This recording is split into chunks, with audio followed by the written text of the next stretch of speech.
Thank you so much for joining us this evening, Colonel Lim. Yes. I'm just going to ask you a few questions, 3 to be precise. So what was the role of the RHCC in the most recent Nepal earthquake? The main role of RHCC is actually to establish an info hub, to create a common operating picture so that we can share the information with the key stakeholder in the theatre. It's also the first time that the RHCC is deployed for operations, so it's also for us to network with all the practitioners on the ground. I see.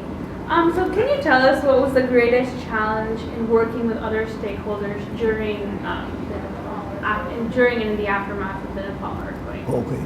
I think first of all, the biggest challenge I have is that RHCC is being relatively new then, because we have not been in any operations. So establishing contact with, for example, the key stakeholder, in this case the Nepalese army, is something that is challenging because they are not aware and they don't know what's our capabilities. So to convince them to use our services is something that we have to establish after a relatively long period of time, a couple of days before we are able to make some toehold or foothold. Okay.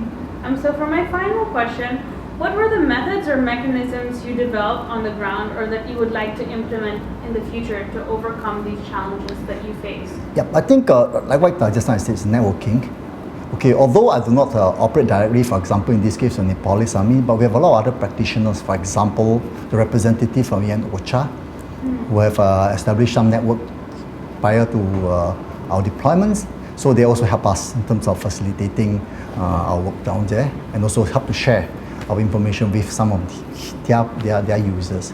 So I think this is something that we definitely continue to do, the networking, establishing of liaison networking, so that we are able to meet up with our partners and stakeholders when in operations.